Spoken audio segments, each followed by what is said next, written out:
Hello, my friend, and welcome to Wisdom Trek. I am Guthrie Chamberlain, your guide to wisdom and creating a living legacy.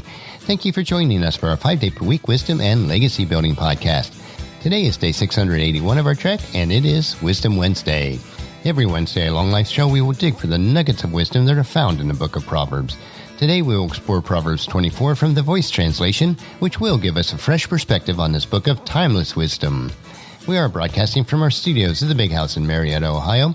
Since Paula and I will be traveling for business the last half of August, I am recording all these episodes in advance, and we will be substituting our regular podcast for short Wisdom Nugget episodes for 3 weeks, except for our Wisdom Wednesday episodes.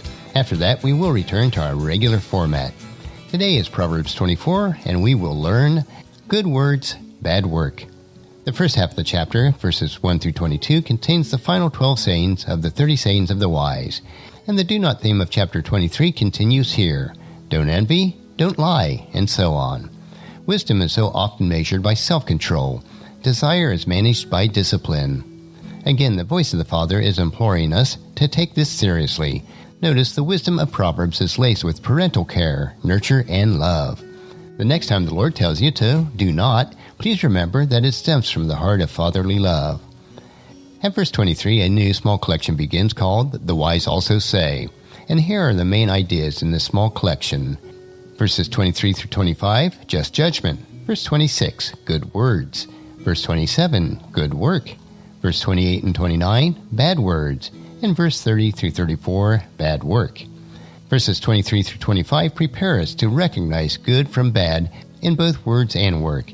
If you think about it, words and work are the sum of a total person's life, and they determine the quality of that life. If you were to measure your life with these sayings, how would you fare? So listen intently as I read Proverbs chapter 24. Do not envy evil people or seek their friendship, for they are conniving and violent, and all they talk about is causing trouble. Wisdom is required to build a house. Understanding is necessary to make it secure. Knowledge is needed to furnish all the rooms and fill it with beautiful treasures. A wise man possesses great strength. An intelligent man knows how to increase it. For with wise guidance you can wage successful wars, and with the counsel of many advisers you will be victorious.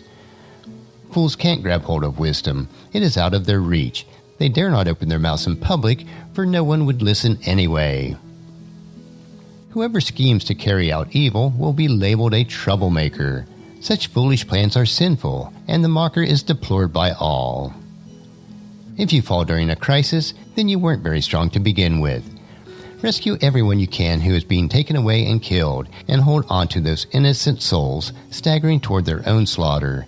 If you excuse yourself saying, "Look, we didn't know anything about this," doesn't God, who knows what you are really thinking, understand your motives? Isn't your protector aware of why you aren't protecting the innocent? Will he not repay you in kind? My son, eat honey. It is good for you. The honey that drips from the comb is sweet in the mouth. Know, too, that wisdom is good for your soul. If you find it, your reward will be a bright future and enduring hope.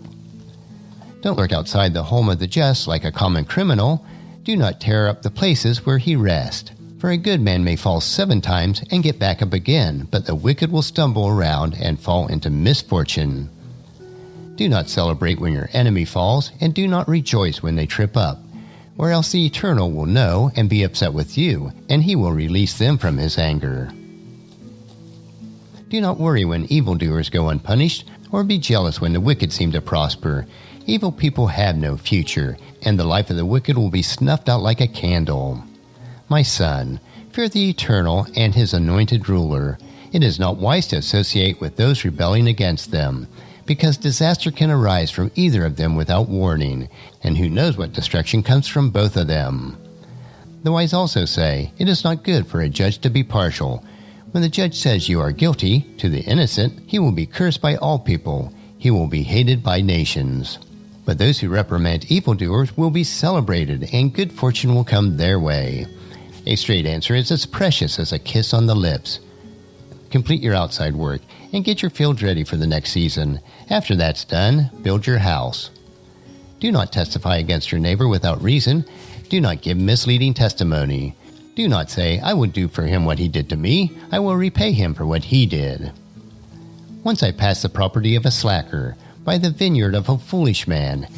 You should have seen it. The entire field was overgrown with thorns. Every inch of it was covered with weeds, and every stone wall was crumbling down. I took a moment to take it all in. The scene taught me. A little sleep, a little rest, a few more minutes, a nice little nap. But soon poverty will be on top of you like a robber. Need will strike you down like a well-armed warrior. And that will conclude our exploration of Proverbs chapter 24. The precepts found in God's Word have the laws of planting and harvesting built into each one of them. When you plant good seeds in life, you will reap a bountiful harvest for good. The opposite is also true. Over the course of our lives, we will harvest what we plant. Each week, we will explore a full chapter of Proverbs. I hope that you'll join us next week for chapter 25, so that you can gain wisdom, insight, and understanding for yourself. The entire book of Proverbs provides us with rich wisdom, insight, and understanding on a myriad of life issues. And regardless of where you are on your faith walk, if the precepts of Proverbs are followed, your life will be rich and satisfying. I encourage you to take and plant these seeds of wisdom into your heart so that you'll reap a harvest of wisdom throughout your life. And tomorrow we will continue our 3-minute Wisdom Nugget that will provide a bit of wisdom that, if followed, will allow you to grow healthier, wealthier, and wiser each day. So encourage your friends and family to join us and then come along with us tomorrow for another day of Wisdom Trek, creating a legacy. That will finish our trek for today. If you'd like to listen to any of the past daily treks or read the Wisdom Journal, they are all available at wisdom-trek.com. You can also subscribe at iTunes or Google Play so that each day's trek will be downloaded to you automatically. And thank you so much for allowing me to be your guide, your mentor, but most important, I am your friend as I serve you through the Wisdom Trek podcast and journal. And as we take this trek of life together, let us always live abundantly, love unconditionally, listen intentionally, learn continuously, lend to others generously, lead with integrity, and then leave a living legacy each day.